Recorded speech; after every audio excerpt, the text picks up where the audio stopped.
हरि ओम नारायण हरि गोविंद हरि हरि ओम नारायण हरि गोविंद हरि हरि ओम नारायण हरि गोविंद हरि गोविंद हरि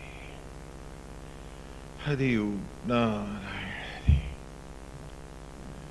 भक्तगण, ऋग्वेद प्रवचन माला के अगले सूक्त में हम प्रवेश कर रहे हैं। अभी तक हमने मधुचंदा ऋषि के ऋग्वेद प्रथम मंडल और उसके पहले ऋषि हैं मधुचंदा। तो प्रथम सूक्त का हमने रहस्य जाना। आज दूसरे सूक्त में हम प्रवेश करेंगे। जैसा कि आपने पीछे ब्लैक बोर्ड पर ऋचा, उसके शब्द और अर्थ सब नोट किए हैं। गोविंद हरि हरि ओम नारायण हरि। अभी तक हमने जाना प्रथम सूक्त में कि यज्ञ वस्तुतः यज्ञ का अर्थ है उत्पत्ति। या माने उत्पत्ति और ज्ञा माने ज्ञात होना। उत्पत्ति के ज्ञान को यज्ञ कहा गया है। अभी तक हम यही समझते थे कि बाहर का जो हम हवन यज्ञ करते हैं यही यज्ञ है, लेकिन वेद ने आरंभ में ही बताया कि ये भी मंदिर की भांति तुमको तुम्हारा स्वरूप पढ़ाने के लिए है।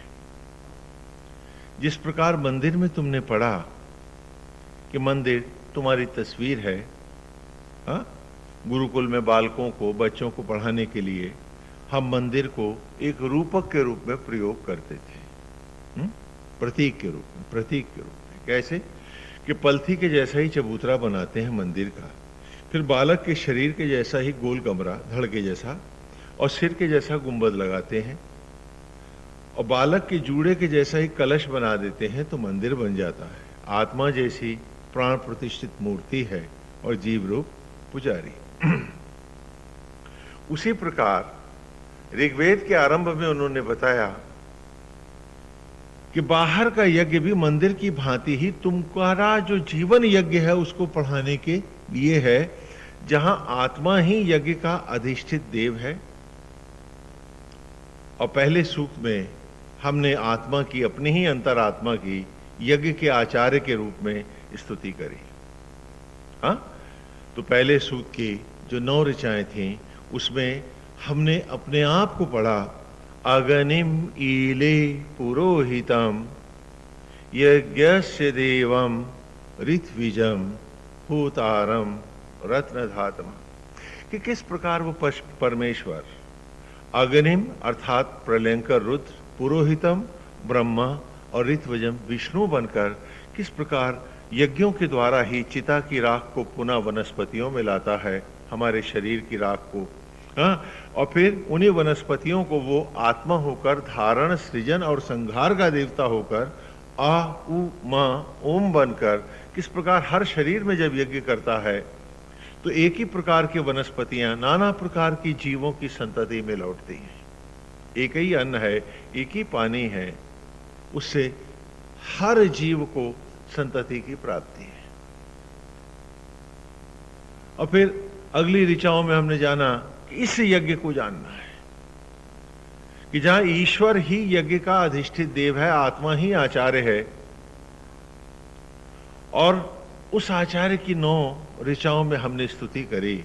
और अंत में आचार्य से कहा, आत्मा से कहा, हमने अपनी ही अंतरात्मा से कहा कि सा न पितेव सुनवे अग्ने सुपायनो भव सचस्वा न स्वस्थ है, कि हे आत्मा, हे यज्ञ, जिस प्रकार पिता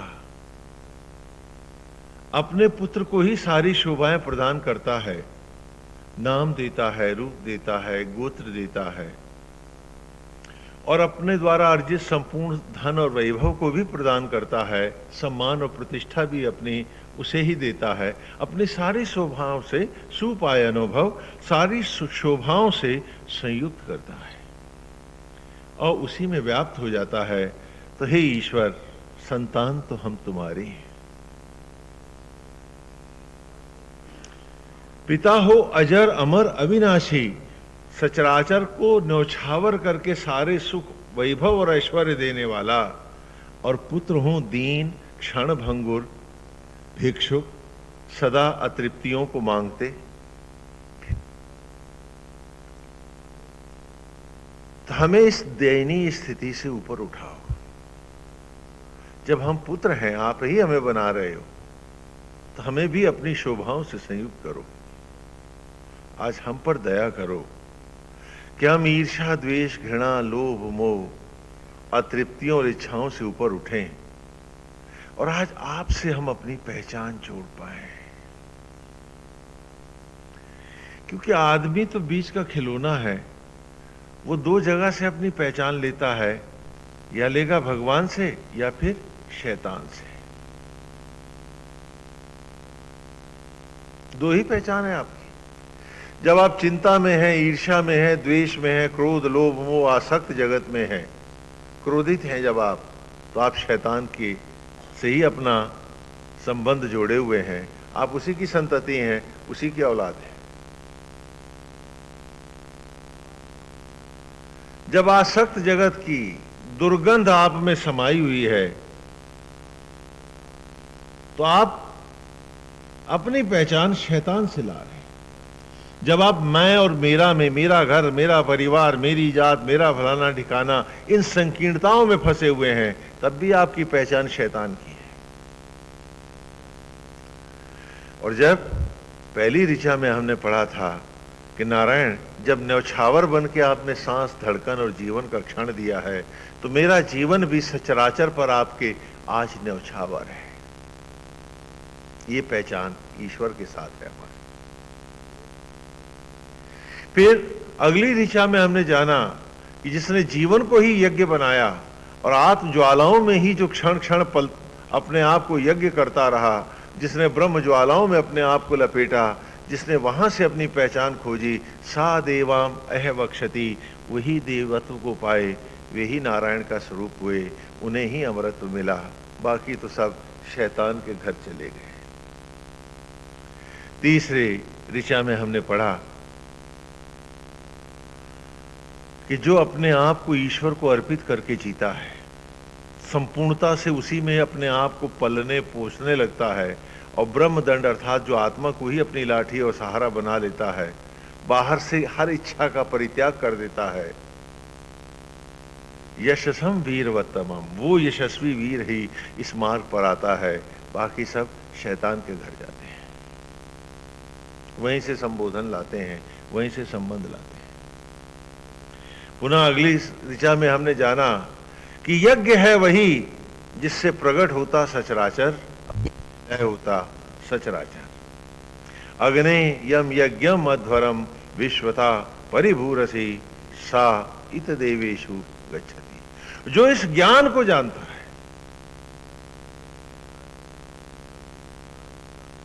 वही इस ज्ञान को जानने के कारण, इस ज्ञान का अनुसरण करने के कारण, क्योंकि वेद गाए नहीं जाते, वेद सुने नहीं जाते, वेद जिए जाते हैं, जो इस भावना से इस ज्ञान को, इसको वेद ही होकर के ऋचा ही बन के जो जीना चाहता है, सा इत देवेशु गच्छति, वही इस देवत्व की ओर जाता है, बाकी सब भटक जाते हैं। और तब अगली ऋचा में हमको उन्होंने बताया कि ईश्वर जिस प्रकार यज्ञों के द्वारा तुम्हें प्रकट करता है, जो इस सत्य को जानता है और इसी मार्ग पर आगे बढ़ता है, देवो देवे भिरा गमत, अग्निर होता कवि क्रतु सत्यश चित्र श्रवस्तमा, देवो देवे भिरा गमत। कि उस अग्निर होता अर्थात संपूर्ण यज्ञों को करने वाले यज्ञेश्वर परमेश्वर ने कवि क्रतु आत्मा होकर आत्म यज्ञों के द्वारा जो सचराचर को प्रकट किया और कर रहा है निरंतर, सत्यस्य चित्र श्रवस्तमा, जो प्रकृति को नाना रूपों में चित्रित करता चला जा रहा है, जो भस्मियों को पुनः वनस्पतियों में, वनस्पतियों को यथा रूपों में प्रकट कर रहा है।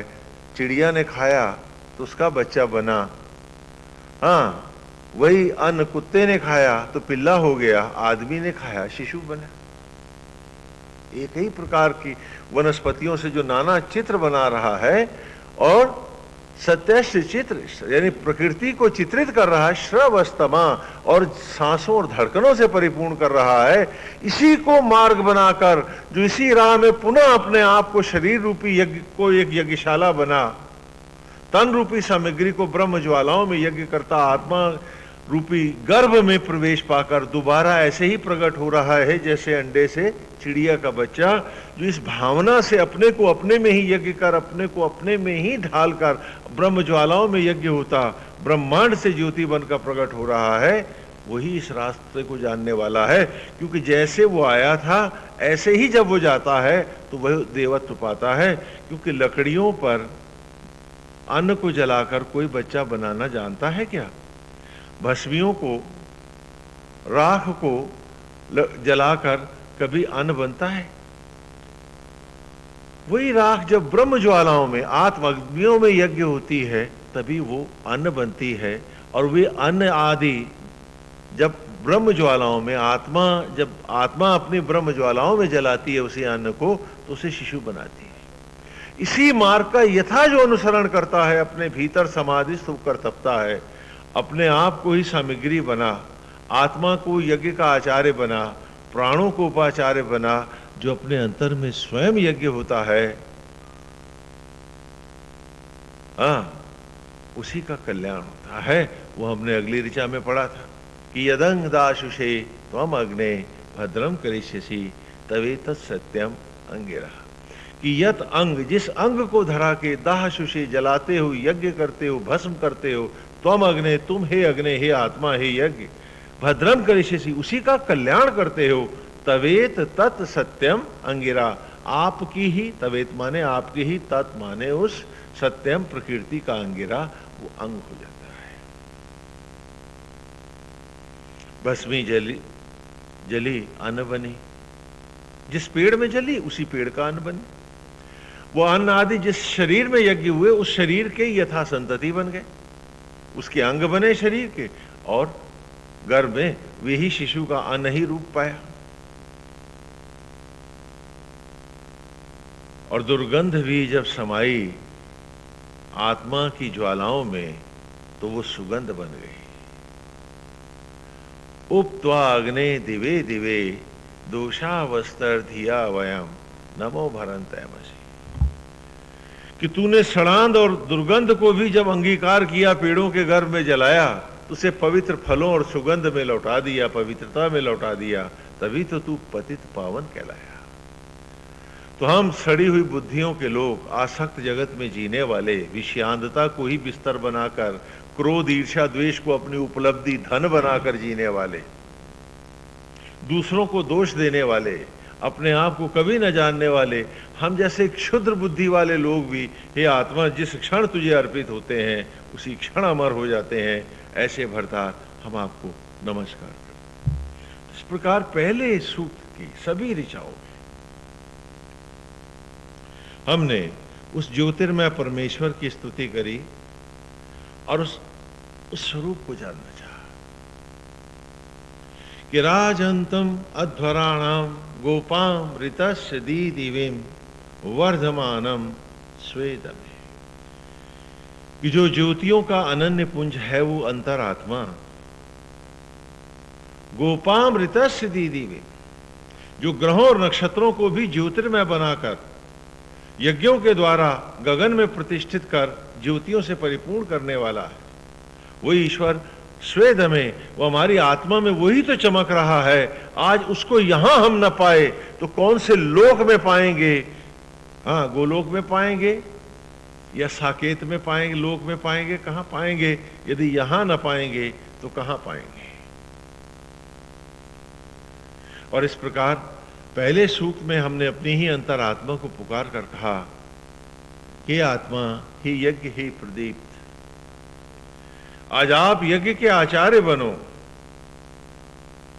मैं जीव रूप यजमान बनो, तन सामग्री हो, ब्रह्म ज्वाला यज्ञ की ज्वाला हो, आत्मा ही यज्ञ का देव बने। उपाचार्य कौन होगा? उस यज्ञ का जिस यज्ञ में मैं स्वयं को स्वयं में यज्ञ कर स्वयं से स्वयं को प्रकट करूंगा। तो उस यज्ञ में आचार्य के साथ एक उपाचार्य भी तो होना चाहिए। तो आज का सूक्त उपाचार्य की स्तुति है। पहले हमने आचार्य की अर्चना की, उनका वंदन किया, उनको अंगीकार किया। अब हम उपाचार्य की स्तुति करते हैं। तो उपाचार्य का सूक्त दूसरा सूक्त है, जहां हम उपऋत्विज की अच्छा वाक्य की उपाचार्य की स्तुति कर रहे हैं। तो आज उसी का आरंभ है। क्या कि वायवा याहि दर्शते में सोमा अरम कृता तेषाम पाहि श्रुति हवम। ये ऋचा आपने बोर्ड में पढ़ी। गोविंद वायवा याहि, वायव आया ही, हे प्राण वायु आज आवाहन है तुम्हारा। अपने ही प्राणों को पुकार रहा हूं मैं, आहुतियां बाहर दे रहा हूं, जल भीतर रहा हूं मैं। ये यज्ञ की लीला है कि बाहर के यज्ञ में बाहर की सामग्री के साथ असत्य, ज्ञान, लोभ, मोह और शैतान की वो सारी जो खूबियां हैं मुझ में, ये बुराइयां कहूं, उन सबको बाहर जला दो और होकर निर्मल एक पिता आत्मा का पुत्र बन भीतर आऊं। और मां जो यज्ञ की ज्वाला है, ब्रह्माग्नि है, जो देवकी है, जो यशोदा है, जो मेरे ही अंतर में प्रज्वलित है, उसकी लपटों में अपने आप को यज्ञ करता हुआ उसी में से फिर एक बार नया जन्म लो। इस बार ब्रह्म अग्नि ही सीधी मेरी माता बने। तन की सामग्री को आज सीधा ब्रह्म ज्वालाओं में यज्ञ करूं, बन के यजमान जलाऊं अपने को तिल तिल क्षण क्षण अपने ही आत्म ज्वालाओं में। भले आहुतियां बाहर दूं, जलूं क्षण क्षण भीतर। आचार्य आत्मा है मेरा, उपाचार्य प्राणवायु है, वाया वाह आया ही। कि हे प्राण वायु, हे प्राण, हे वायु आज आवाहन है तुम्हारा। आप जानते हैं ना, भगवान राम जो है महाविष्णु के अवतार हैं, पता है सबको। अच्छा, उनके दूत कौन है? किसके बेटे हैं? किसके पुत्र हैं? वायुपुत्र कहलाते हैं। तो यहां भी पहला सूक्त राम है, दूसरा हनुमान है। वायवा ही दर्शते में कि हे प्राण, हे वायु आज आवाहन है तुम्हारा। दर्शते में, दर्शते मां, दर्श कहते हैं उस यज्ञ को जिसमें मैं स्वयं को स्वयं में यज्ञ कर स्वयं से स्वयं को उत्पन्न करता हूं। उस यज्ञ का नाम क्या है? दर्श यज्ञ। और यही मूल यज्ञ है, चारों वेदों ने कहा। क्योंकि जब भी जीव उत्पन्न होता है, भस्मी से वनस्पति में आता है, तो वो यज्ञ भी दर्श यज्ञ है। वनस्पति से शिशु रूप में आता है तो भी ये दर्श यज्ञ है। और जब तन को सामग्री बना, अपने ही अंतर की ब्रह्म अग्नियों को देवकी बना, उसी के गर्भ में स्वयं जलता है और उसी के गर्भ से ज्योति बनकर एक नया रूप लेकर पुनः जब अपने ही अंतर से शिशु बनकर प्रकट होता है, तो उस यज्ञ को भी क्या कहते हैं? दर्श यज्ञ। तो कहा वायवा ही, हे प्राण वायु आप आए, दर्शते में, मेरे इस दर्श यज्ञ को सींचने के लिए, प्राण पल्लवित करने के लिए, हे वायु, हे प्राण आज आवाहन है तुम्हारा। क्योंकि आपके बिना कोई यज्ञ पूरा नहीं होता। यज्ञ के आचार्य भला मेरा ही अंतरात्मा है, लेकिन हे प्राण, तुम्हारे बिना मेरा उद्धार कहां है? आप आए। वायवा ही, मैं अपने को ही पुकार रहा हूं वेद में।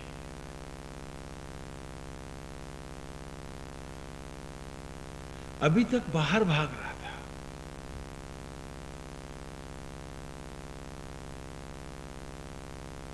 किसी ने कहा यहां मिलेगा, किसी ने कहा फलाने तीर्थ पे चले जाओ, किसी ने कहा लोकों में भागो। वेद ने कहा वो सब तो भीतर है, तेरे भीतर जा, तुरंत मिलेगा।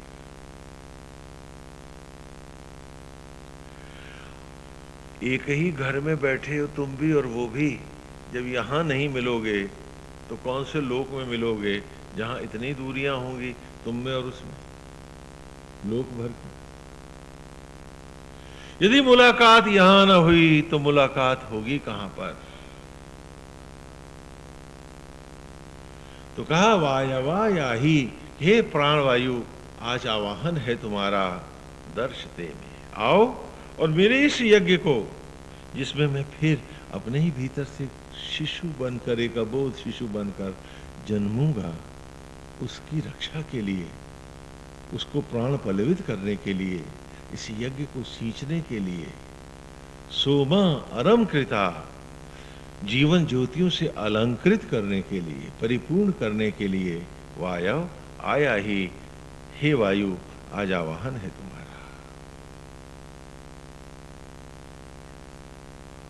और सुनो, उस यज्ञ को सींचो ही नहीं, तेषाम पाही, उस यज्ञ की, उन यज्ञों की रक्षा करो। श्रुति हवम, जहां से हम सब उत्पन्न होंगे शिशु के रूप में पुनः, तुम नहीं होगे, सांस नहीं होगी, जीवन की धारा नहीं होंगी, हम उत्पन्न भी होंगे, आत्मा हमें रूप भी दे देगा। हे प्राण, तुम्हारे बिना जीवन की धड़कन कहाँ आएगी? तो वाया ही दर्शते में सोमारम कृता तेषाम पाही श्रुति हम। हे प्राण, ऐ मेरे अंतर, मैं पुकारता हूं तुझको।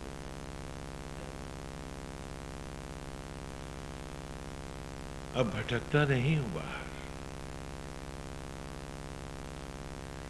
मैंने हनुमान को भी भीतर खोज लिया है।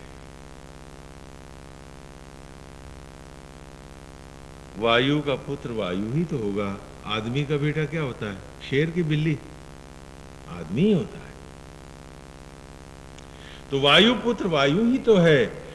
तो हे प्राण वायु, तुम ही हनुमान। तुम न होते तो ये राम रावण युद्ध कैसे होते?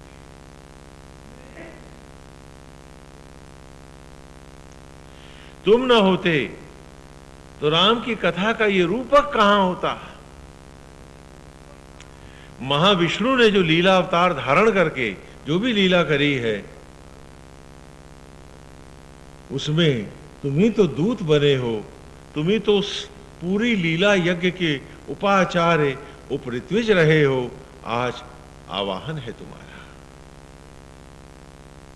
हाँ, हनुमान जी है ना?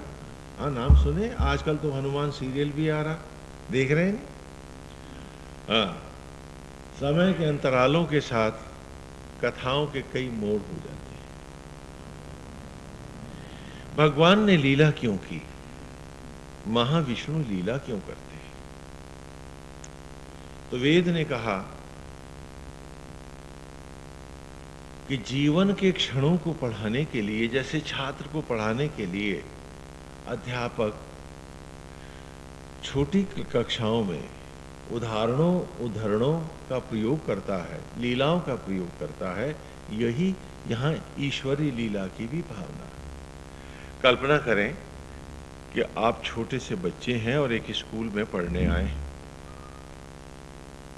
हाँ, पढ़ने आए हैं। तो अब छोटे में प्राइमरी और केजी पाठशाला में ABC या काखा गा पढ़ाने के लिए अध्यापक क्या करता है? प्रतीकों का प्रयोग करता है। यथा कबूतर से का, खरबूजे से का, गोभी से। पहले अध्यापक चिल्लाता है, फिर बच्चे कहते हैं, उसका अनुसरण करते हैं। तो अध्यापक जो चिल्ला रहा है कबूतर से का, खरबूजे से का, गोभी से गा, क्या उसको काखा गा नहीं आता है अध्यापक को? क्या बोलो, आता है ना? ऐसा तो नहीं कि आप कहोगे कि अध्यापक कोई नहीं आता, देखो कबूतर से कहा गा रहा है और हम तो पूरा वाक्य पढ़ लेते हैं, हाँ पूरी किताब पढ़ डालते। नहीं, वो बच्चों के हित में कर रहा है अध्यापक कबूतर से कहा। वो क्या कर रहा है? वो लीला कर रहा है, अर्थात नाटक कर रहा है। क्यों कर रहा है? कि बच्चे इस नाटक का अनुसरण करें तो काखा गा सीख जाए, पहचान जाए, तो अगली कक्षा में जाए, इससे पास हो जाए। बोलो समझ में आता है? तो यहां नारायण भी, परमेश्वर भी अवतार धारण करते हैं, लीला अवतार धारण करते हैं। क्यों? कि ये जो जीव हैं, आप हम सब लोग जो उनके बच्चे हैं, जीवन की इस प्राइमरी पाठशाला के, इस मनुष्य योनि की प्राइमरी कक्षा के काका गा पढ़े, तो इससे पास होकर अगली क्लास में आए तो हमारा उद्धार हो। हाँ, तो होता क्या है कि हम लोग मानस की कथाओं के नए नए कथानक बनाते हैं, फिर छिद्रान्वेषण करते हैं, ईश्वर ने ऐसा क्यों किया, भगवान राम ने ऐसा क्यों किया। भूल जाते हैं कि काका का हमें अपने पढ़ने हैं और हम तो अध्यापक के गुण दोष ढूंढ रहे हैं, और अभी तक हमें कबूतर से कहा पढ़ना भी नहीं आया, खाली कबूतर खरबूजा और गोभी गा रहे हैं, काका गा रहे हैं। हम वेद पढ़ाते थे बच्चों को, गुरुकुल शिक्षा में, तो वेद को पढ़ाने के लिए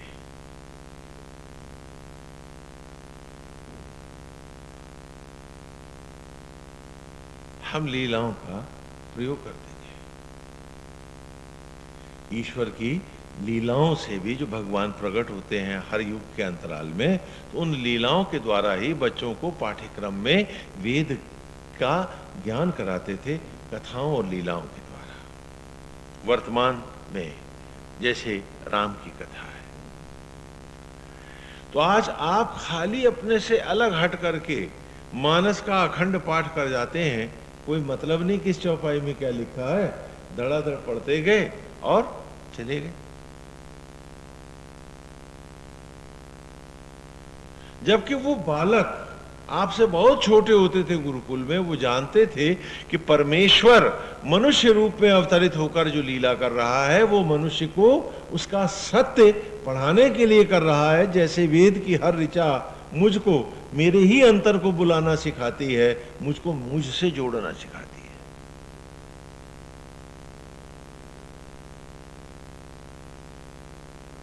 क्योंकि वो पेड़ जो अपनी जड़ों से कट जाता है, वो हरा भरा रहता है क्या? वो सूख जाता है, वो नष्ट हो जाता है। और मेरी जड़ें मेरी अंतर आत्मा है, न मकान, न दुकान, न बैंक, न नातेदार, न रिश्तेदार, न पत्नी, न भाई, न कोई। My roots are within myself. जैसे पेड़, भले उसके बीजों से कितने पेड़ खड़े हैं, लेकिन पेड़ चाहे कि अपनी जड़ से काट के दूसरे पेड़ के ऊपर चढ़ के बैठ जाए, तो जी जाएगा क्या वो? तुमको भी कोई जिला नहीं पाएगा, न नाता, न रिश्ता, न कोई जिलाएगा। सांस देगा, जीवन का क्षण देगा, तो तुम्हारा अपना अंतरात्मा, यही तुम्हारी जड़ है। और हम सब अपनी जड़ों से आज कटे हुए लोग हैं, इतने कटे हैं कि परमेश्वर भी जब लीला अवतार धारण करते हैं हमको हमारी जड़ों से जोड़ने के लिए, तो हम अपनी जड़ें तो जाते हैं भूल, परमेश्वर की जड़ें खोजने लगते हैं कि तेरी जड़ें कहां हैं इस रामायण। तूने ऐसा क्यों किया? अच्छा ऐसा किया था कि वैसा किया था? हम मनोरंजन करने लगते हैं, या उस कथा के द्वारा बजाय अपने में एकाग्र होने के हम और ज्यादा बाहर भटकने लगते हैं। यानी उस छोटे बच्चे की मानसिकता का स्तर भी आज हम खो बैठे,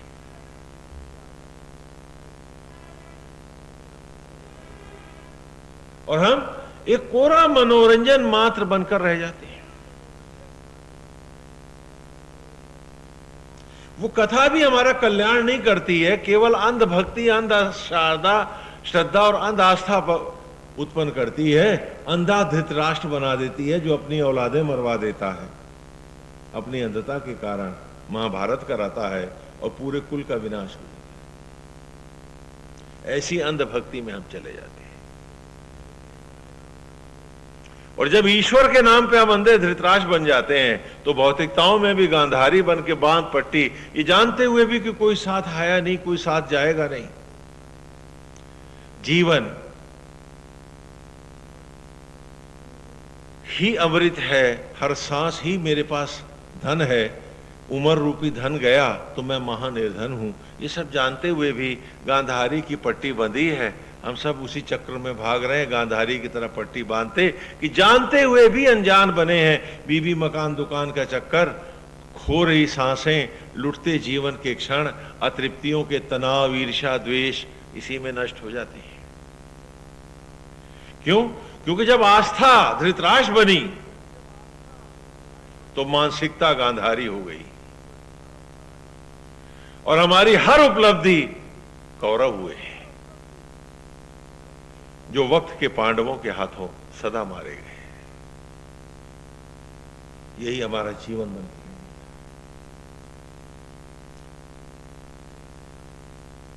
हम जीवन का सोना लुटा रहे हैं, मट्टी बटोर लेते हैं।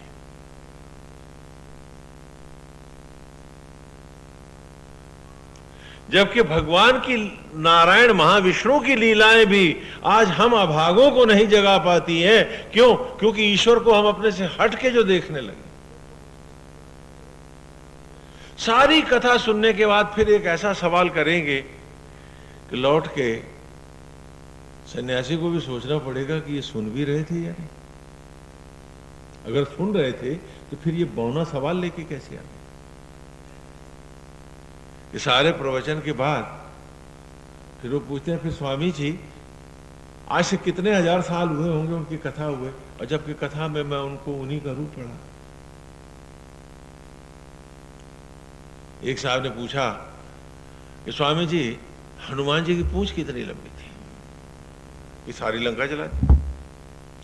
एक ने पूछा कि वो सिंदूर क्यों लगाते हैं? हमने मिलेंगे तो मना कर देंगे, भाई इन्हें ऐतराज है मत लगाना। बेहूदे सवाल।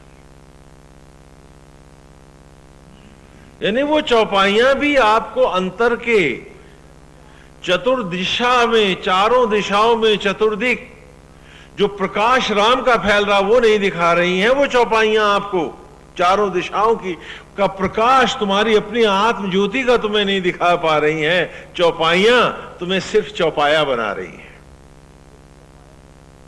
पशु बना रही हैं। कितनी विचित्र बात है। और सारी कथावाचकी भी वहीं खड़ी, जबकि आज इस ऋचा ने हमसे झंझोड़ के कहा है कि जाना है भीतर, तो बाहर भटकने का मतलब क्या है?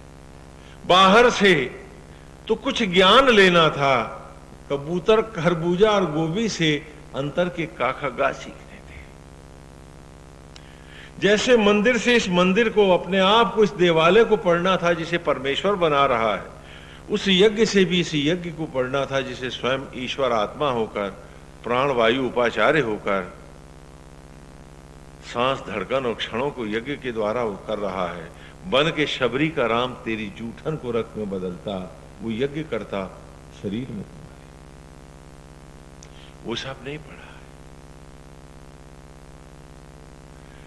उस मानस से मानस में चतुर्दिक प्रकाश नहीं उत्पन्न किया है। चौपाइयों से चार दिशाओं का रोशन करके सबको जानने का, अंतर को जानने का प्रयास नहीं किया।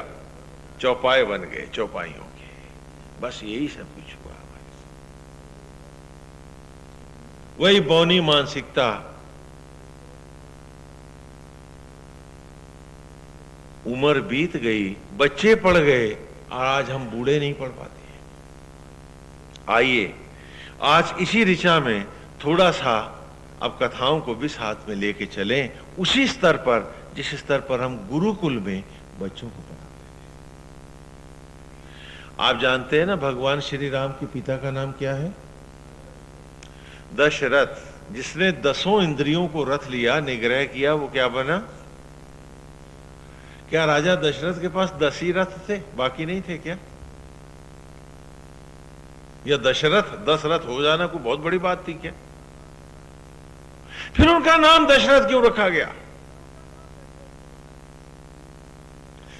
इस 10 की बात क्या है?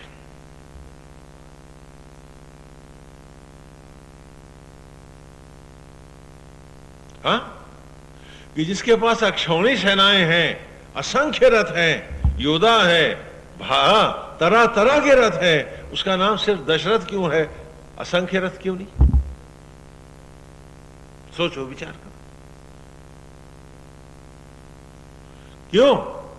क्योंकि यहां मन को ही राजा बना करके दशरथ के रूप में, हाँ, अदिति और कश्यप दशरथ और कौशल्या के रूप में अवतरित हैं, लेकिन हमको कहानी हमारी पढ़ाने आए हैं। हमें कबूतर खरबूजा गोभी गवाने नहीं आए हैं, उससे काका गा पढ़ाने। प्राइमरी क्लास के बच्चे भी जानते हैं कि काका गा पढ़ना है, न कि कबूतर खरबूजी गोभी गाते रहेंगे तो फेल कर देंगे, कहेंगे रहो अभी इसी क्लास में।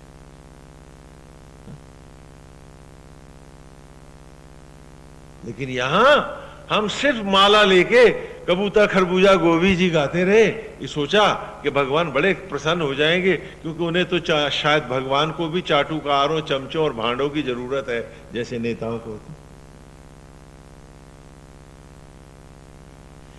कितनी बड़ी बात है ये। ईश्वर भी आया हमको हमारा रूप पढ़ाने, अर्थात वेद को स्पष्ट करने। फिर भी वेद तो क्या पढ़ते, हमने लीला ही नहीं पढ़ी।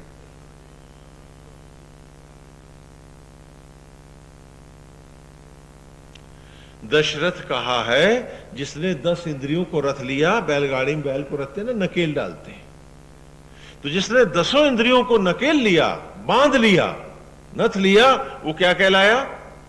दशरथ। और 10 खाली यहां ही नहीं लगा, उसके बाद जो खल नायक है उसका भी नाम क्या है? दशानन रावण।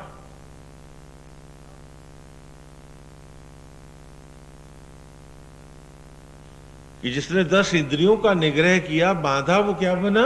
दशरथ। और जिसने 10 इंद्रियां 10 मुंह बना दी, और जो इन इंद्रियों को ही मुंह बनाकर भीतर से अनभिज्ञ अंधा, अपने को ना जानता हुआ, केवल 10 इंद्रियों को 10 मुंह बनाकर इन्हीं की अतृप्तियों के लिए, भूख के लिए, इन्हीं के लोभ के लिए, जो सारे समाज को, संसार को नोचकर अपनी 4 तल्ला कोठी और सोने की एक लंका बनाने का सपना देख रहा है, मैं और मेरों के लिए, उसे 10 मुंह वाला क्या कहेंगे? हम सब क्या बन में बैठे हैं आज? बोलो बोलो। क्या हमारे पास कोई प्राणी की किसी की सेवा है, मैं और मेरों के से हटकर? क्या हमारे पास कोई समाज की सेवा है, या कि माला की ठगी से ही ठग लेंगे भगवान को?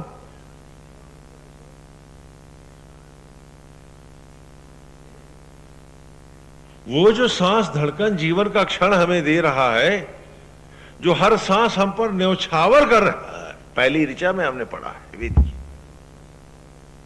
जिसने न्यौछावर से ही हमको जिंदगी न्यौछावर में दी है, क्योंकि कोई तनख्वाह या फीस न लेता है न ली है। और उन सांसों को, क्षणों को हमने केवल एक खटमल की तरह मतलब के लिए नगद किया है। क्या ये दशरथ की बात है या दशानन रावण की बात है? कितनी मानस पढ़ी है हमने, कितनी रामायण पढ़ी है हमने।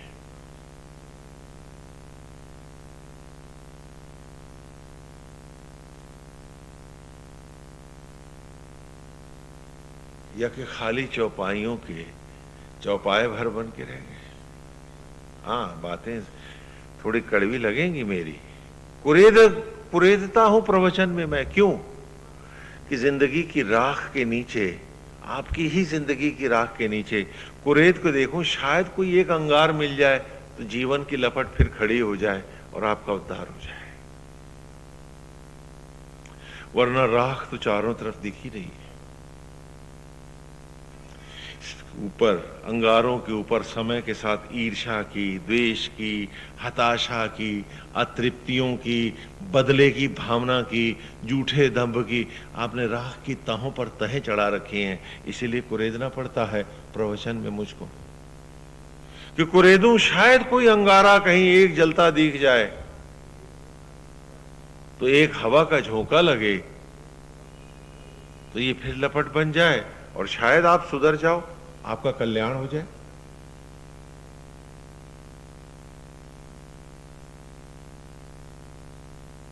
पूछिए आज आप अपने आप से, क्या आपने दशरथ को अच्छा कहा है कि रावण को? और अगर रावण इतना ही बुरा है तो जिंदगी के हर लम्हे तुम दशानन रावण ही क्यों बनना चाहते रहे? और आज भी यहां से बाहर निकलते फिर वही बनना चाहोगे? क्यों?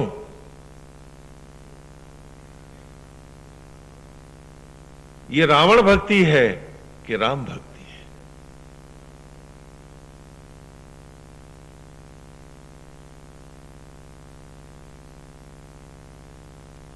विचार करो, पूछो अपने आप से। कुरेदो, शायद कोई अंगारा जलता हुआ मिल जाए और इस बार इस अंगारे में ईर्ष्या द्वेष लोभ मोह तुम्हारे जल जाएं, विचारों की संकीर्णता क्षुद्रता जल जाए और तुम भी अपने पिता की तरह सर्वव्यापी होकर सबके हित में जीना सीख सको। पहली बार भक्ति में तुम्हारा पहला कदम पड़े। भक्ति का अर्थ माला फेरना नहीं होता, ईश्वर को समर्पित होकर ईश्वरमय होकर जीना होता है, न कि खाली माला फेरना कोई भक्ति मार्ग है।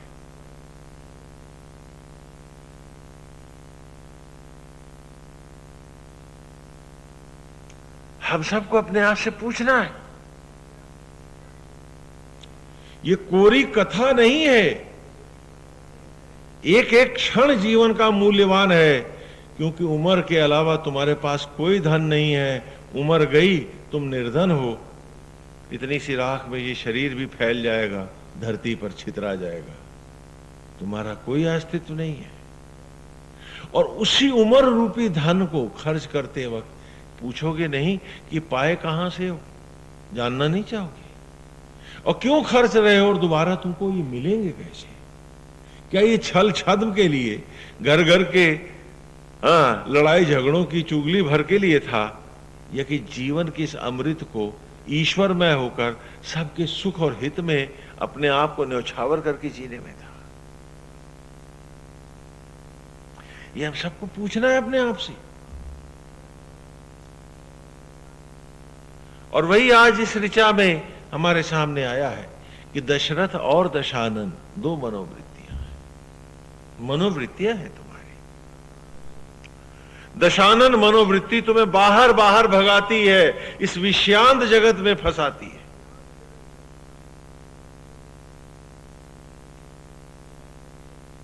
कि चलो सबको लूट के लंका बनाई जाए, मैं और मेरों के लिए एक 8 तल्ला कोठी बना ली जाए, कुछ बैंक का पैसा भी बटोर लिया जाए, कुछ दूसरे नातों को भी निचोड़ लिया जाए, वहां पर भी अपना मोहर मार ली जाए। ये दशानन मनोवृत्ति है। इसमें दुख ही दुख है, सुख नहीं है। पीड़ा ही पीड़ा है, अभाव है, असत्य है, और अपने को ही सुइयां गड़ाने की बात है। आसक्त जगत है। और दूसरी दशरथ मनोवृत्ति है। दशरथ माने जिसने 10 इंद्रियों को नकेल लिया है और अपनी ही अंतरात्मा श्री राम के साथ जुड़ गया है, जो उस अजर अमर अविनाशी से जिसे उसे क्षण मिल रहे हैं, आज ये उसी का हो गया है, तो अमर तो ये अभी से हो गया है।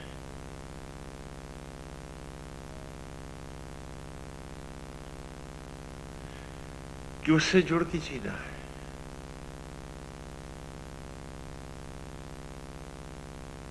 यह हमें सोचना होगा, क्योंकि वेद को पढ़ने के लिए लीलाओं को भी तुम्हें समझना होगा, तभी वेद अच्छी तरह से तुम्हें समझ में आएंगे।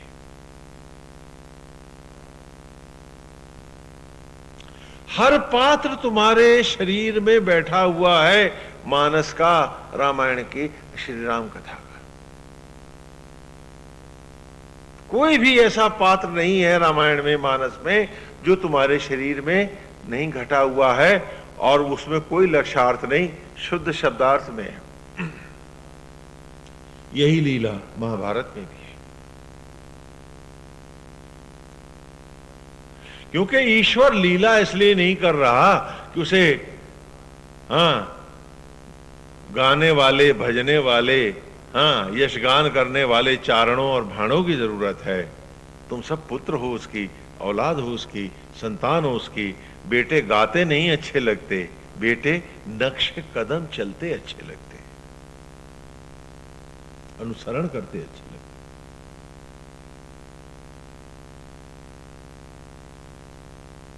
कि पुत्र कौन जो पिता की राह जाए, उसका रूप ले। इस ऋचा को यूं भी पढ़ोगे, सप्तधारा है ये, कि सा न पितेव सूनवे अग्ने सुपायनो भव सचस्वा न स्वस्थ है। जैसे पिता से सारी शोभाएं लेता है पुत्र, आज तू क्यों नहीं ले पा रहा? अजर अमर अविनाशी है, जिसने जूठे अन्न को भी शबरी का प्यार देकर तुझे ही गर्भ में क्षण क्षण यज्ञ करके शिशु का रूप दिया है, और आज भी जो आत्मा होकर तुझे हर क्षण सांस, जीवन और धड़कन दे रहा है, एक ही पिता है, और वो तेरा और हम सबका।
भाव से युक्त क्यों हो रहे हैं?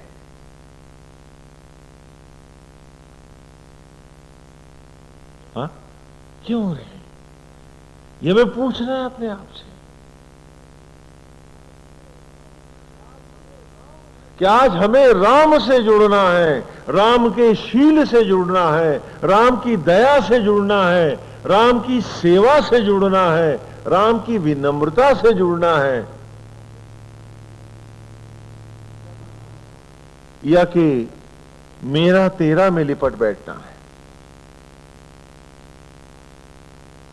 आज पूछना है हमको अपने आप से।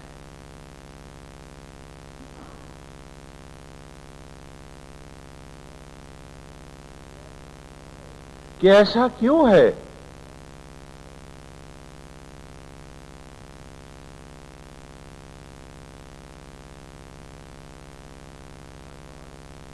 हर बार हमने देखा कि नैन नक्श से, रूप से बेटा बाप पर ही आता है, हम शैतान पे क्यों चले जाते? उस पिता पे क्यों नहीं आते? और वो पिता इतना आतुर और व्याकुल है कि हमें सुधारने के लिए वो मनुष्य रूप में लीला अवतार भी धारण करता है कि शायद मेरे बच्चे सुधर जाएं, मेरी राह है। और हम उसमें भी उसकी गलतियां ढूंढते हैं कि भगवान ने ऐसा क्यों किया लीला में। और बहुत से तो पूछते हैं कि भगवान था भी कि नहीं। मीन में कर, जबकि यहां लीला का उसका उद्देश्य था कि हम अपने को पढ़ें, अपने को जानें, अपनी जड़ों को खोजें और उनसे जुड़ जाएं तो अमर हो जाएं। और हम तो और भटकना चाहते थे, इस बहुमूल्य जीवन को कथाओं में भी नष्ट करना चाहते थे, समझना नहीं चाहते थे, विद्वान होना चाहते।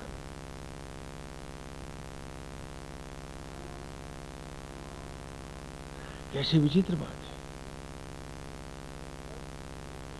कि 10 इंद्रियों को रखने वाला, लगाम लगाने वाला दशरथ और 10 इंद्रियों को 10 मुंह बनाने वाला विभस दशानन राम।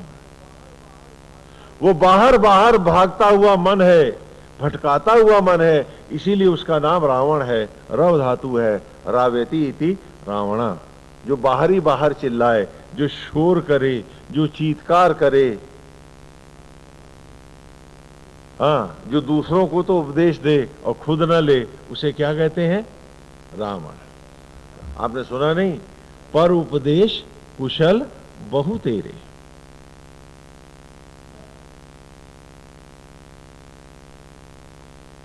कि दूसरों को उपदेश देने से पहले जो सोचता नहीं कि तू मानता भी है खुद या नहीं, तो रावण नहीं तो क्या है, खाली चिल्ला रहा है। उस कलछुल की भांति कि जो खीर भी बांटता है, कलछुल होता है ना रसोई घर में, हाँ क्या बोलते हैं उसको? करछा बोलते हैं, कलछुल बोलते हैं, क्या बोलते हैं, ऐसे कुछ कहते हैं। वो खीर भी बांटता है, हलवा भी बांटता है, नाना प्रकार की सब्जियां भी बांटता है, लेकिन कलछुल जानता है इनका स्वाद क्या है? जानता है क्या? कैसे जानेगा? क्योंकि कलछुल के भीतर कहां जाती है, वो तो बाहरी बाहर से बढ़ती है। ये रावण नहीं है तो क्या है? कि भीतर में कुछ और है और बाहर उपदेश है। हर बात को कहने से पहले जो अपने अंतर में कुरेद के अपने आप से पूछता है कि तेरा अपना इसमें क्या हाल है। जो दूसरों को नहीं मांझता है, स्वयं मंझता है, वो दशरथ है। और जो दूसरों को खाली उपदेश देता है, वो क्या है? वही रावण है, जो बाहर भटके। दो जगत है हमारे सामने, एक राम जगत है, दशरथ जगत है, और दूसरा रावण जगत है। रावण आसक्त जगत है और दशरथ अनासक्त जगत है। और इन दोनों में किसमें सुख ज्यादा है और किसमें सम्मान अधिक है, मैं आपके सामने दो छोटे छोटे उदाहरण रखता हूं। पहले भी दे चुका हूं, इन्हें दोबारा रखता हूं क्योंकि बड़े आसानी से समझ में आते हैं, आपको भीतर तक समझ में आते हैं। कि एक मां जब अपने बच्चे का मैला धोती है तो वो ममतामयी मां कहलाती है।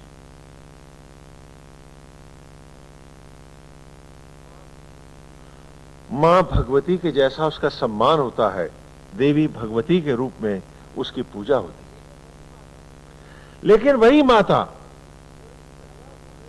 जब इस मैला धोने को व्यवसाय के रूप में ले लेती है तो उसे आप भंगन कहते हैं, जमादारिन कहते हैं। क्या दोनों की इज्जत बराबर होती है? तो रावण आपको आसक्त जगत में भंगी के स्तर पर आपकी मानसिकताओं को उतारता है, और दशरथ आपको ममतामयी मां की सोच समझ और सम्मान दिलाने की बात करता है।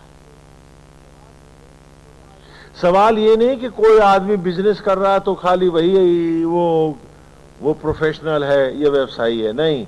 मन की व्यावसायिकता और मन की का अनासक्त भाव है यहां, हम उसकी बात करते हैं। एक व्यक्ति नौकरी अथवा व्यवसाय करता हुआ भी अनासक्त हो सकता है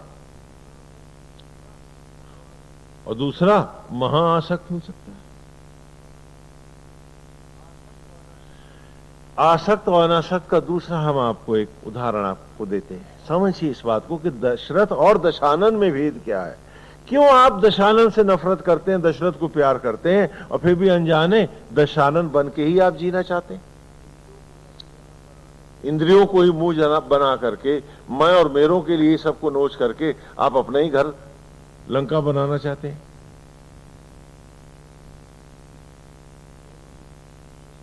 दोनों में भेद देखिए कि आप किसी तीर्थ स्थान पर जाकर के एक बड़ा दान करके आते हैं तो आपको सुख मिलता है कि दुख मिलता है? सुखी होते हैं। उससे कम पैसा जब आप उधार दे देते हैं किसी को आसक्त जगत में, तो आपकी नींद उड़ जाती है कि पता नहीं लौटाएगा कि नहीं।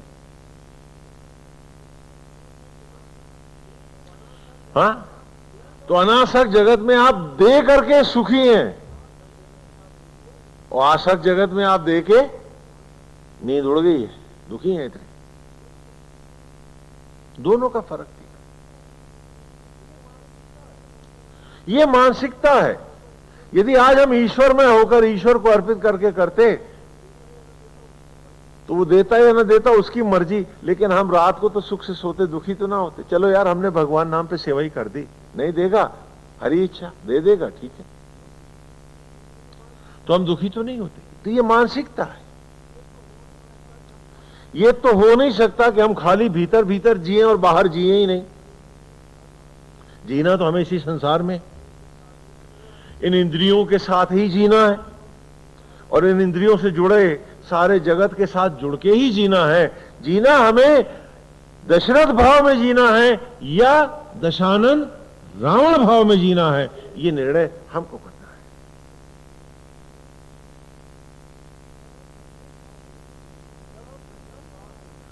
जब हम दशरथ भाव से जीते हैं तो वही कार्य, दुकान मकान कार्य सब करते हुए भी हम परमानंदित और सुखी रहते हैं हर सांस हर क्षण। कि भाई अपना कर्तव्य करो और फिर जेही विधि राखे राम ताही विधि रही। और अनासक्त जगत में तो राम को ही ऊपर रख करके जीने की बात है कि जाही विधि राखे राम ताही विधि रहिए। और जब आसक्त जगत में आते हैं तो राम को बिसराइए, मारिए और खुद बन के रावण अपनी चौधराहट को ही सब कुछ मानकर और तब जी के दिखाइए। अब इसमें कितनी पीड़ा है, क्योंकि आप अपने तन का एक रोया नहीं बना सके, एक सांस एक धड़कन आप अपने आप को नहीं दे पाए। तो आप बच्चे को सांस देंगे या धड़कन अपने, क्या देंगे आप उसे? या अपने को ही दे पाएंगे कुछ आप? लेकिन जब मैं चौधरी हूं तो सामर्थ्य ईश्वर की तो है नहीं मुझे।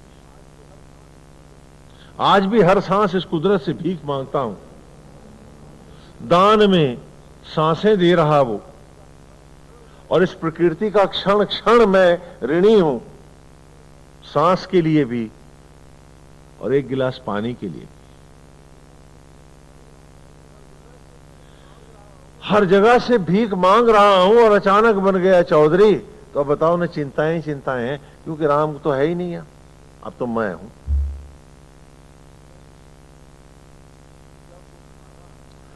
तो जब वो सारा ये चौधाहट, ये दंभ मेरा जागा कि मैं ही सब करता हूं और औकात नहीं कुछ करने की, तो क्या होगा? फिर हम झूठ का सहारा लेंगे, फिर हम बनावट का सहारा लेंगे, फिर हम ठगी का सहारा लेंगे, फिर हम प्रपंच का सहारा लेंगे, फिर हम धोखाधड़ी का सहारा लेंगे। क्यों? क्योंकि हमारे में ईश्वर की सामर्थ्य है नहीं, तो फिर शैतान का ही सहारा लेंगे। ये तुम्हारी पीड़ा है, क्योंकि राम बिसर गया है। राम की शरणागति नहीं है पास हमारे, हम अपनी ही आत्मा को अर्पित नहीं है, हम अपनी ही जड़ों के साथ धोखा कर रहे हैं और खुद अलग से जड़ों से कटकर जीने का एक दंभ भर रहे हैं। ये कमजोरी ही तो आज तुम्हें झूठ बुलाती है, ये कमजोरी ही तो तुम्हें एक दूसरे की निंदा और गंदगी में ले जाती है, ये कमजोरी ही तो तुम्हें अंधा करती है कि तुम्हें सूरज भी मैला दिखने लगता है, हाँ, और काला पानी भी तुम्हें अच्छा लगने लगता है। क्यों? क्योंकि तुम अपनी जड़ों से कट गए हो, तुम अपनी रोशनी से कट गए। राजंतम अध्वराणाम गोपामृतस्य दीदिवेम, ये पिछले सूक्त की ऋचा में तुम पढ़ के आए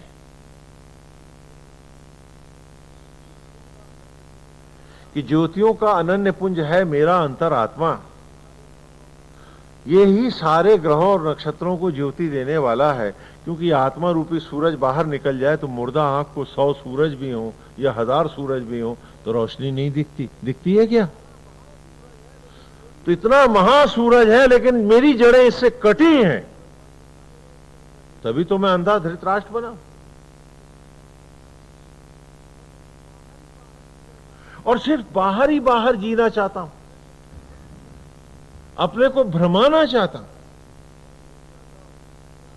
और भूल जाता हूं कि आज भी हर सांस हर क्षण न्यौछावर करके वो सूरज ही दे रहा मुझे, जिस दिन उसने कहा कि अब और नहीं दूंगा, मेरी सांस, मेरा सारा धन नहीं चला पाएगा, कोई अस्पताल नहीं चला पाएगी, कोई डॉक्टर नहीं चला पाएगा। चला पाता तो अमेरिका का राष्ट्रपति तो कम से कम 50-60 हजार साल जी ही जाता, नहीं क्या? हम सब जानते हैं और फिर भी अंधे हैं, महा अंधे हैं। बाहर निकलते ही ये सत्य भूल जाता है और केवल आसक्त जगत और उसकी क्षुद्रता ही हम में बाकी रह जाती। भगवान यहां लीला कर रहे हैं। दशानन और दशरथ को नारायण अपनी ही विभूतियों को प्रकट कर रहे हैं। यहां रावण और कोई नहीं है, स्वयं महाविष्णु के पार्षद हैं। जय और विजय है जो रावण और कुंभकर्ण बने हैं, जो भगवान के द्वारपाल हैं।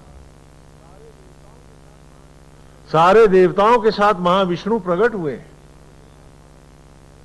और वो लीला करके हमें दिखा रहे हैं कि अपने सत्य को पढ़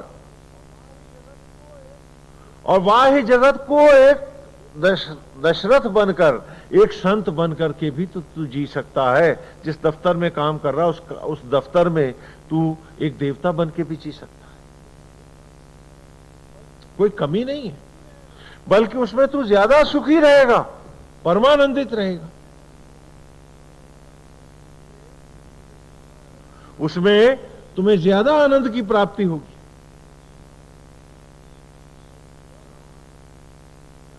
और रावण बन के तुम्हें ज्यादा पीड़ा होगी और तुम्हें खाली ये लगेगा कि लोग तुम्हारा यशगान कर रहे हैं। हो सकता है आधे से ज्यादा तुम्हारा मजाक ही उड़ा रहे हैं,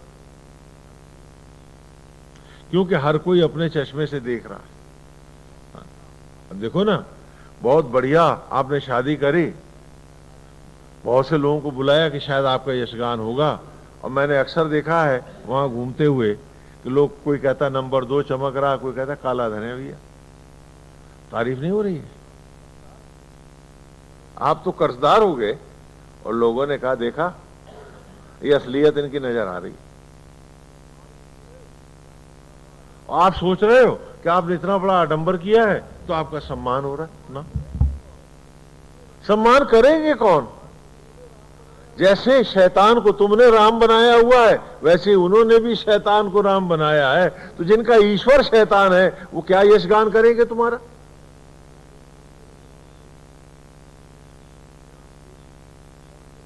यहां कोई किसी को सम्मान नहीं दे रहा, सबको लग रहा है कि वो सम्मानित हो रहे हैं।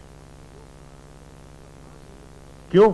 क्योंकि सम्मान देने की मनोवृत्ति होती है दशरथ में। वो विनम्र है, वो सबको सम्मान दे के प्रसन्न होता है। लेकिन शैतान तो सबको अपमानित करके, सबको पीड़ा दे करके, सबका छिद्रान्वेषण करके, सबकी बुराई करके खुश होता है। और आज भी आप किसी को अपमानित देख के खुश होते हो या ऊंचा उठता हुआ देख के प्रसन्न होते हो? पूछो अपने आप से। तो जो आप हो वही आपका समाज है, तो आपका सम्मान आपकी मट्टी के लिए कौन करेगा? थोथे गाल ही तो बजाते रहते हैं हम सब, क्योंकि जिनकी मनोवृत्ति ही नहीं दूसरों को इज्जत देने की, वो भीड़ जो आई है वो तो आप में से कोई बुराई, कुछ कड़वा ढूंढने आई है। हाँ, जब मनोवृत्ति शैतान की है तो समाज कौवा है, तो छिद्रान्वेषण करके कोई दुर्गंध ही तो खोजेगा।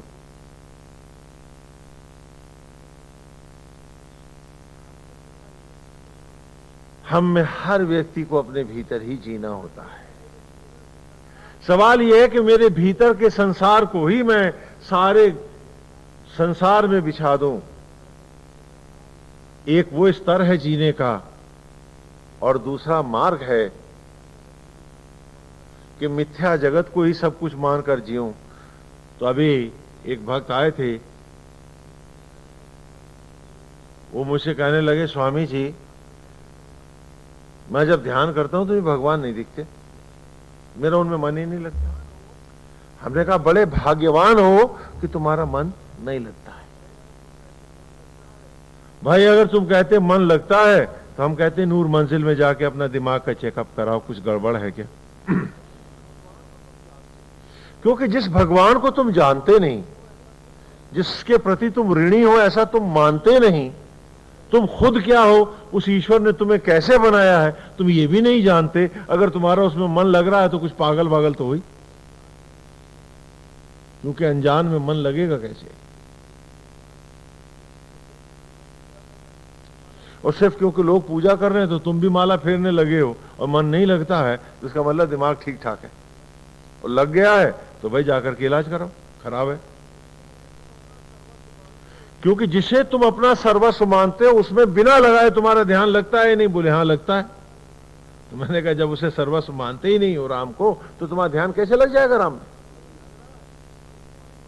और अगर लग रहा है तो जरूर तुम्हारा दिमाग खराब है।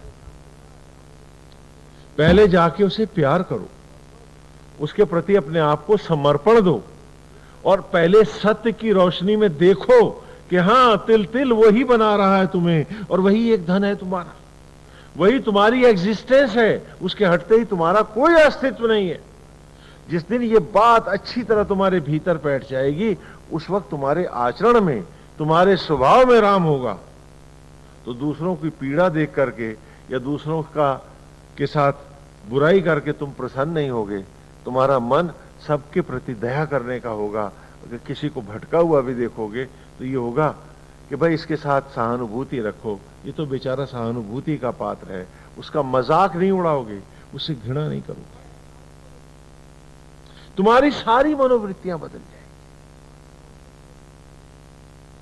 और तब वेद की ये ऋचाएं सिर्फ ऋचाएं नहीं रहेंगी, तुम्हारा जीवन बन जाएगी।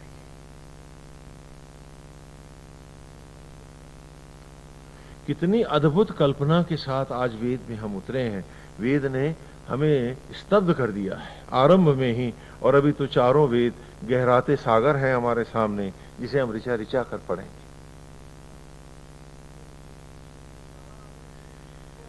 कि उसने कहा है कि ईश्वर को पढ़ने के लिए तुम्हें संप्रदायों की जेब में उनकी मोहरें लगाने की जरूरत नहीं है, क्योंकि संप्रदायों ने नहीं, तुम्हें इस कुदरत ने बनाया। और आज भी कोई धर्मगुरु, कोई संप्रदाय अपने लिए एक भौं का रोया नहीं बना सका, तो धर्म कौन सा बनाएगा और वो प्राण कहां पाएगा। तो चारों वेदों ने कहा प्रकृति ही मूल ग्रंथ है, आत्मा ही लिख रहा है इसे। और क्योंकि आत्मा सनातन है, सनातन माने अजर अमर है, अविनाशी है, इसलिए सनातन धर्म है, यह आत्म धर्म है। जो आदमी नहीं बनाता है, जो कुदरत दिखाती है, वही सत्य है।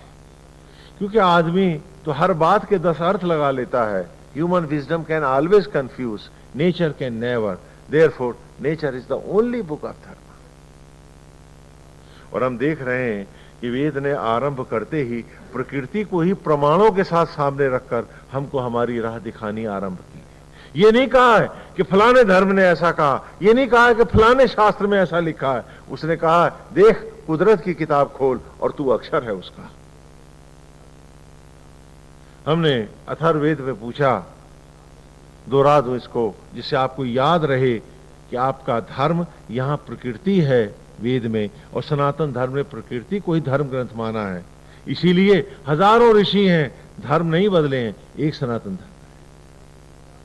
ये तो केवल इधर के 2-4 हजार सालों में ही जो सन्यासी पैदा हुआ वो वही यथा संप्रदाय बन गया, अन्यथा यहां हजारों ऋषि हैं और एक धर्म सनातन है, आदि काल से चला है। क्यों? क्योंकि हमने नेचर को, कुदरत को ही किताब माना कि वक्त कागज की लिखी किताबों को, भोजपत्रों को भी बदल देगा, जला देगा। और भोजपत्रों पर लिखा हर शब्द तब तक असत्य है जब तक वो प्रकृति में सत्य सिद्ध नहीं होगा। खाली क्योंकि किताबों में लिखा है पढ़कर तुम उसके पीछे चल दो। वेद ने कहा ऐसा मत करो, जाओ तुम्हारी असली मां, तुम्हारा असली धर्म ये कुदरत है, ये प्रकृति है। आज भी इसी से सांस धड़कन ले रहे हो। हर सत्य को खोजने के लिए कुदरत की किताब खोलो। Nature is the only book of धर्म। हमने उनसे कहा कि पहले हमको ये बताओ धर्म ग्रंथ क्या है, किस किताब को हम मूल पाठ माने। तो अथर्ववेद में 10वें कांडम में उन्होंने कहा कि अंति संतम न जहाति अंति संतम न पश्यति, देवस्य वश्य काव्यम न ममार न जीर्यते।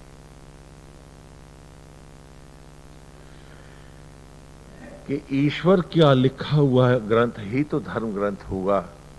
और जिस ईश्वर के स्पर्श से मट्टी का ढेर जीवित शिशु बन जाता है, उसके हाथ का लिखा हुआ कोई भी अक्षर मरा हुआ किसी भोजपत्र पर कैसे होगा? क्या वो जिंदा ना हो जाएगा यदि वो स्वयं लिखेगा? तो क्या फिर वो भोजपत्र पर ही पड़ा रहेगा?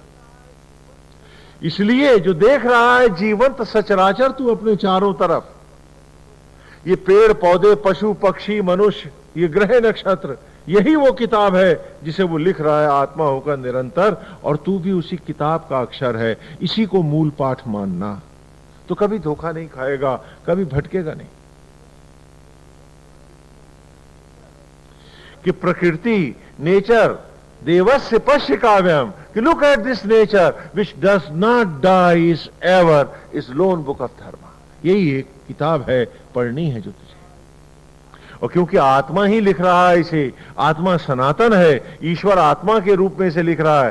हाँ, जो कि आपने पहले ही सूक्त में पढ़ा कि अग्निर होता कवि क्रतु सत्य शिचित्र श्रवस्तमा देवो देवे भिरागमत, कि वो अग्नि होता वो परमेश्वर जब आत्मा होकर निरंतर आत्म यज्ञों के द्वारा स्वयं इसे लिख रहा है, हर रूप को चित्रित कर रहा है। अगर ये ग्रंथ नहीं, ये किताब नहीं, ये तुम्हारी प्रमाण और कसौटी नहीं है,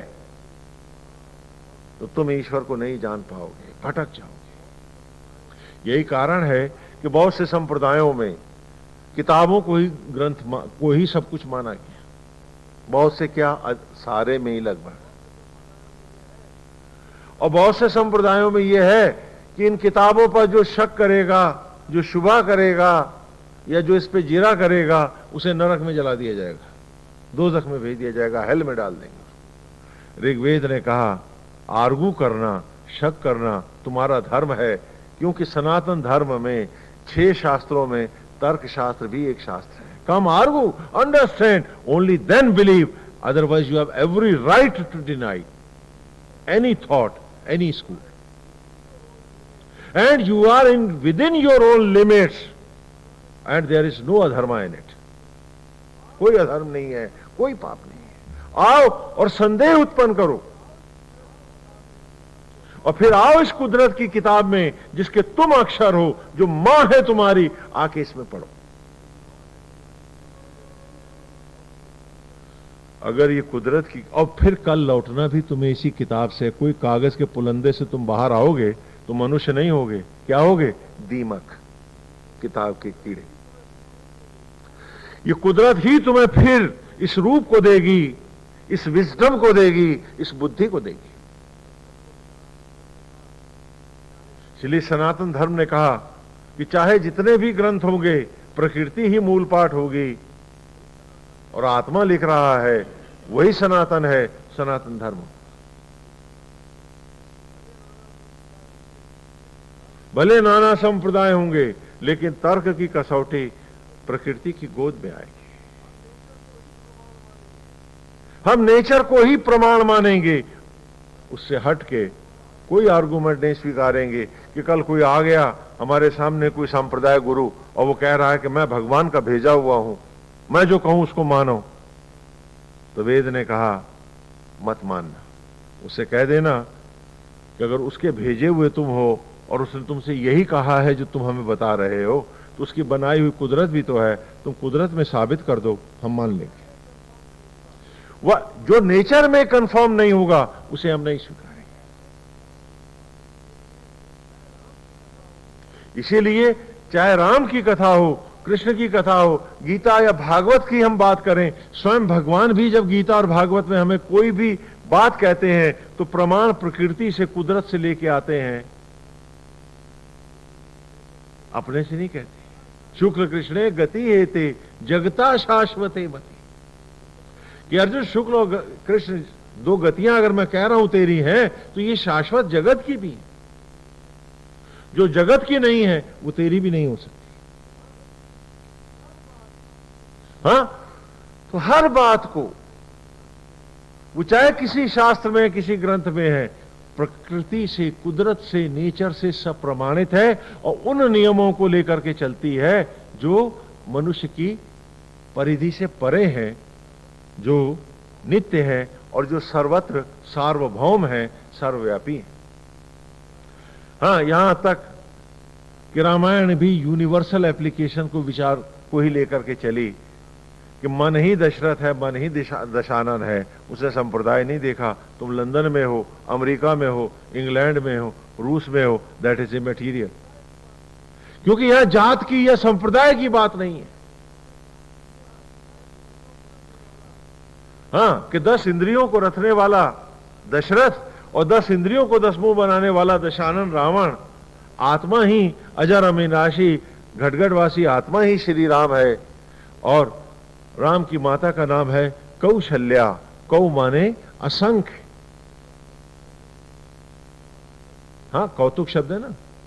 हाँ, असंख्य तुक तो कौतुक। हाँ, कौतूहल है ना, नाना प्रकार की जिज्ञासा, तो क्या कहा? कौतूहल। कौ माने असंख्य, कौरव, रव माने शो, तो कौरव। हाँ, ये धृतराष्ट्र के औलादों को कहा गया। हाँ, शब्दों को भी, अक्षरों को भी पहचानो, शब्दों को।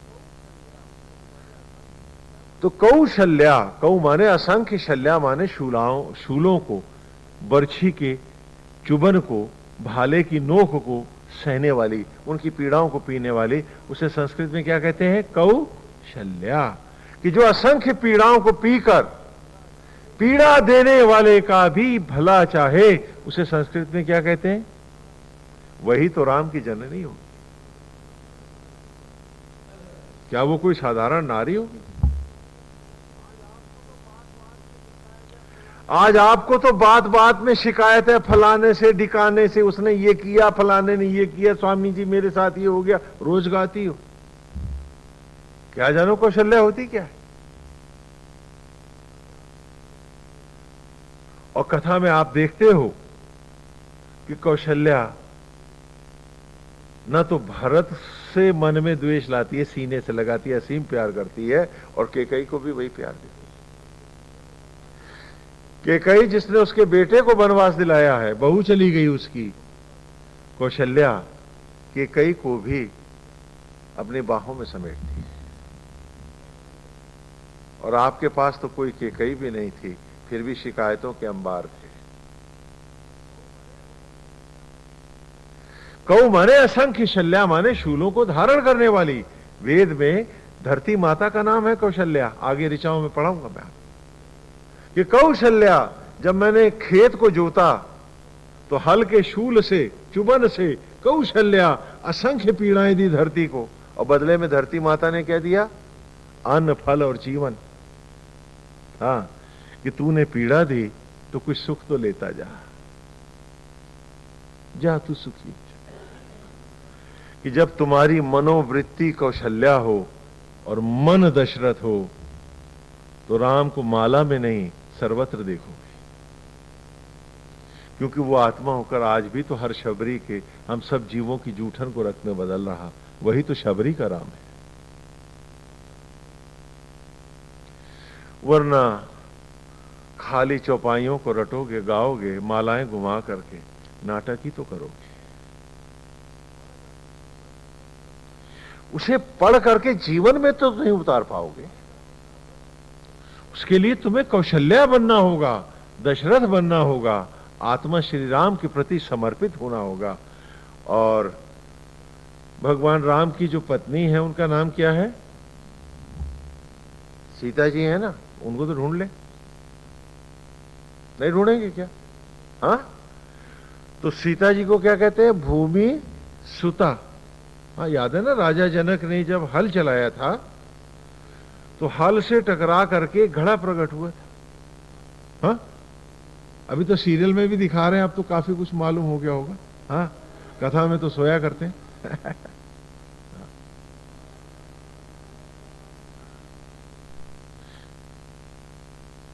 निश्चय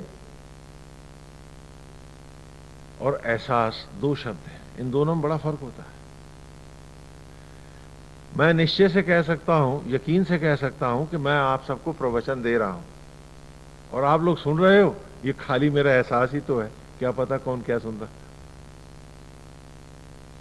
तो एहसास के सहारे राम नहीं पाए जाते, निश्चय में आना होता है, ईमानदारी में आना होता है, और उसके लिए अपने आप को हर दिन तैयार करना होता है कि हां, हम जीवन को, इतना बड़ा धन ईश्वर जब स्वयं दे रहा जीवन के क्षणों का, तो हम निर्धन बन के नहीं जिएंगे, हम ईश्वर के धन से ही धनी बन के जिएंगे। हाँ, तो जानकी जी क्या है कि जब राजा जनक ने हल चलाया तो एक घड़ा प्रकट हुआ, और उस घड़े से प्रकट हुई मां जानकी, लक्ष्मी जी प्रकट हुई। तो क्या कहलाई? भूमि सुता। हल के जो शूल होता है उसको सीता कहते हैं, सीत कहते हैं ना, तो सीत से टकरा करके, हाँ, उसी कांटे से टकरा के जब घड़ा प्रकट हुआ तो सीत के कारण वो क्या कहलाई? सीता। सीत उसको कहते हैं जब हल चलाते हैं ना, तो आगे का जो चोंच होती है ना, उसको क्या कहते हैं? सीत। तो सीत से टकराई तो क्या कहलाई? सीता। और क्योंकि धरती से प्रकट हुई तो क्या कहलाई? भूमि सुता। राजा जनक के घर पली तो क्या कहलाई? जानकी। जनक से, हाँ, समझ में आ रहा है? तो ये धरती की बेटी जानकी कौन है? नहीं पहचाना आपने? आप सब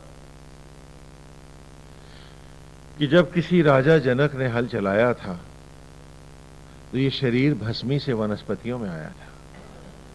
फिर जब आत्मा ने बन के जनक हल चलाया था तो अन्न ही तो था जिससे ये शरीर बना। तो ये शरीर, ये जीव, ये क्या कहलाया? धरती की। आप सब क्या हो? देखो, जानकी भी मिल गई। तो यहां जीव को, उसकी प्रकृति को मैंने क्या कहा? जानकी, सीता। मन दशरथ, मन ही दशानन, आत्मा श्री राम। और रामायण की कहानी हम सब की कथा है कि जब भी हम सब संक्षेप में बता रहे हैं कि जब भी ये बुद्धि, ये प्रकृति, ये प्रवृत्ति हमारी दशरथ मार्ग का अनुसरण नहीं करती, क्या करती है? 10 इंद्रियों को 10 मुंह बना दशानन के मार्ग में भागने लगती है। भूल जाते हैं हम कि जीवन का स्वर्ण छितरा रहे हैं, कौन से अतृप्तियों के स्वर्ण मृग हम भगा रहे हैं, इनके पीछे भाग रहे हैं। सोने का हिरण किसने मांगा था बताओ? राम ने मांगा था क्या? सीता जी ने मांगा था। तो किसने मांगा था? भूमि सुता ने। तो जब इस बुद्धि ने, इस प्रवृत्ति ने भी मृग तृष्णाएं, अतृप्तियों के स्वर्ण मृग मांगने शुरू किए, आत्मा इसकी हर इच्छा को पूरी करता रहा राम, और आखिर हताश होकर वो सोने के हिरण को भी ढूंढने चल दिया। तो आत्मा के हटते ही इस शरीर में क्या रह गया? खाली मन, रावण ही तो मन दशानन बना, अर्थी बांध रस्सी से ले चला तुम्हें वायु मार्ग से रथ पर, अर्थात कंधे पे डालकर। शरीर को रथ कहते हैं संस्कृत में। तो रथारूढ़ जा रही आज जानकी, ये धरती की बेटी, और जाती है तो उस वक्त क्या गाते हो तुम लोग? राम नाम, राम नाम सत्य है। हाँ, गाते हो ना कि आज वो आत्मा, वो राम ही तो इसमें नहीं है। होता तो क्या रावण क्यों ले जाता तुम? लेकिन तुम तो रावण के होके छिए, तुम तो सोने के हिरण ही ढूंढ रहे थे। तुम्हें इस आत्मा श्री राम से कुछ लेना ही देना ना था। तुम तो अपनी जड़ों से कटे हुए लोग थे। सांस धड़कन यहां से ले रहे थे, धन्यवाद वहां वहां गा रहे थे, जैसे वो सब तुम्हारी जड़ें ही तो थे। वो फैक्ट्रियां तुम्हारी जड़ें थी क्या? क्या वो आज जिला सकती हैं तुमको राम के हटते ही? बोलो। हमेशा जड़ों को छोड़ के जिए हो, तभी तो दंभ में, द्वेष में, अज्ञान में जिए हो। मनुष्य की योनि में शैतान को लज्जित करके जिए हो। तो आज जब आत्मा भी चल दिया है ढूंढने स्वर्ण मृग, अतृप्तियां, वो स्वर्णिम अतृप्तियां जिन्हें ढूंढ रहे थे तुम, भूल गए थे कि हर सांस, हर क्षण कीमती है। और यही धन है तुम्हारे पास, ये गया तो ये शरीर भी यहीं रह जाएगा, ये घर भी तुम न ले जा पाओगे, क्योंकि कुदरत का है, ये वापस ले लेगी, टूरिस्ट डिपार्टमेंट ले जाएगा और तू अकेला नितांत नंगा निर्धन वापस जाएगा। उम्र के नोट लाया था मांग कर पिता से अपने, कुदरत ने सजा संवार कर तुझे ये घर शरीर का दिया था, न तू उसका हुआ न तू इस कुदरत का हुआ। पता नहीं कौन सा राम कौन सा भजन गा रहा था, कौन सी पूजा कर रहा था तू।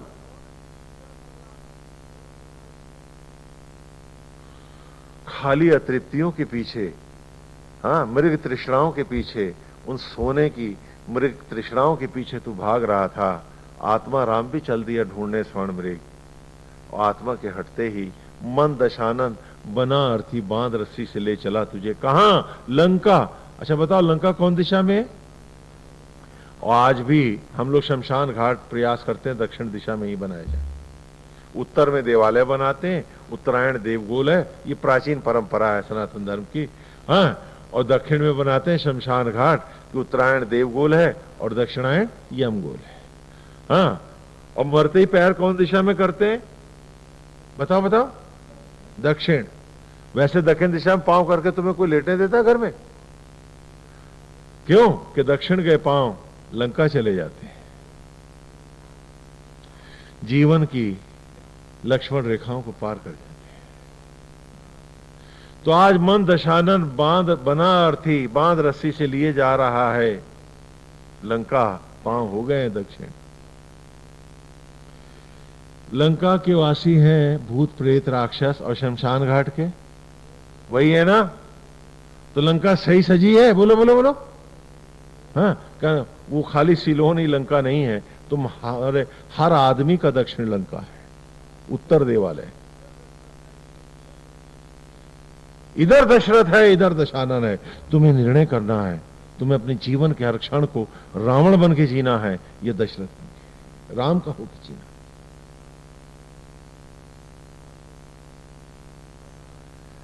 तो मन दशानन बना अर्थी बांध रस्सी से हमें ले आया है लंका में, रावण के घर।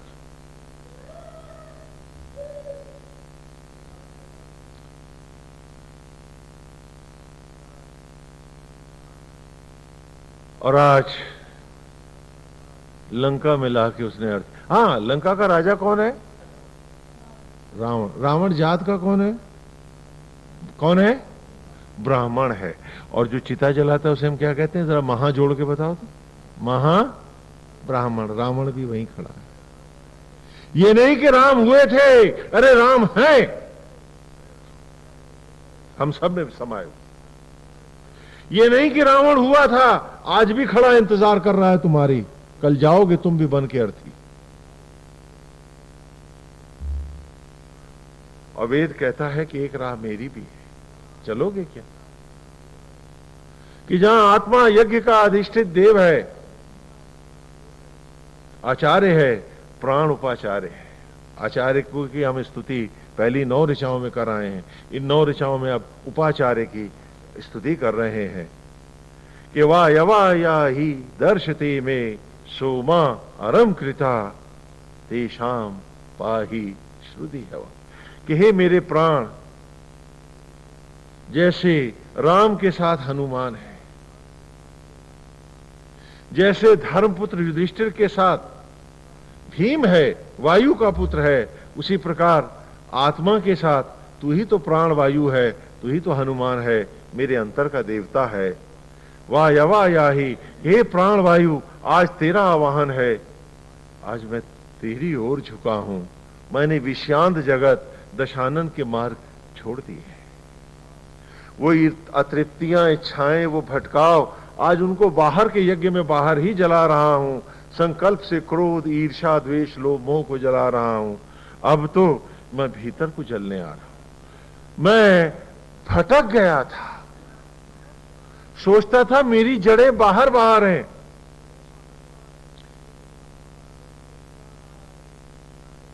कि फलाना मुझे खिला रहा है, फलाने की कृपा से मैं जी रहा हूं, फलाना मुझे सांसें और धड़कने जी रहा है, और मैं अपने ही भीतर की जड़ों से कटा पड़ा था।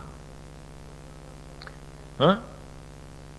सोचता था बड़ा विद्वान हूं, और कितना अज्ञानी था। जड़ें भीतर थीं और कटा हुआ तना बन के मैं बाहर बाहर भटक रहा था। ये जड़ें न रस दे रही होती तो सांसें तो वहीं घुट गई होती। कितना बड़ा धोखा, कितना बड़ा विश्वासघात मैं अपने साथ कर रहा था। इसलिए वाह याही, हे प्राण वायु, आज आवाहन है तुम्हारा।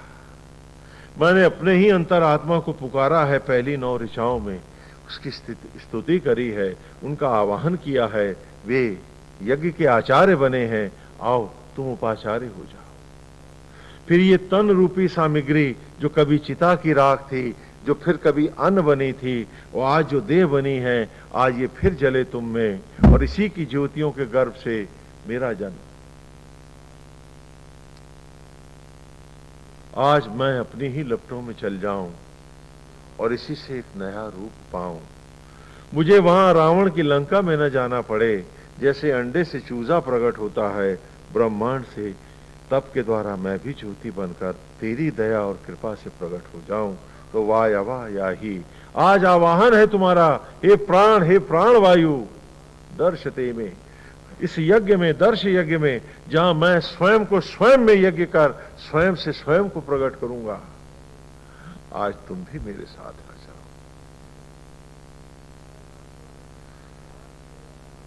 क्योंकि मैं जानता हूं जिस द्वार से आया हूं मैं, जिस राह में मैंने भस्मी से ये वनस्पतियों का रूप पाया, वनस्पतियों से आज ये रूप पाया है, आज मुझे फिर इसी यज्ञ से ही तो अगला रूप लेना होगा। लकड़ियों पर जलकर चिता की, वहां पर मेरा कौन सा रूप बनेगा।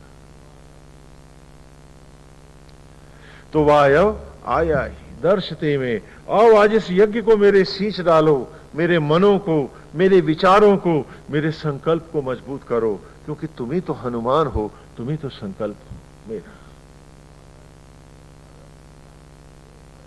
आकर अरम कृता, हे हर यज्ञ को प्राणों से परिपूर्ण करने वाले, हे प्राण वायु, आज मेरे इस संकल्प को भी, इसको भी एक यज्ञ बना दो। आज मुझे मजबूत कर दो कि सारे जगत में मैं सिर्फ अपनी आत्मा का और प्राणों का होकर जीऊं, तो मुझी को सब में देख।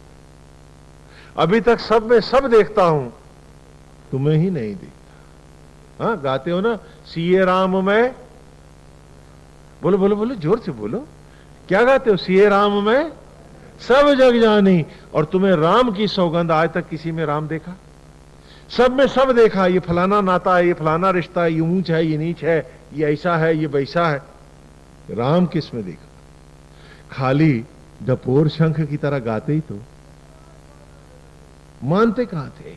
लेकिन आज माना है मैंने, आज इस ऋचा में कहता हूं कि नहीं, आज सबके साथ जीऊंगा, लेकिन सब में अपनी ही आत्मा को, उस ईश्वर को देख के जीऊंगा। आज एक संबंध होगा आत्मा का, और कोई नाता संबंध रखूंगा नहीं।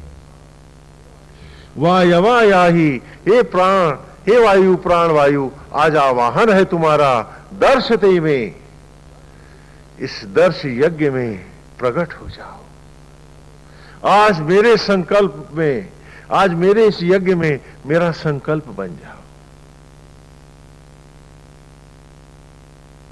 आज हनुमान हो जाओ मेरे संकल्प।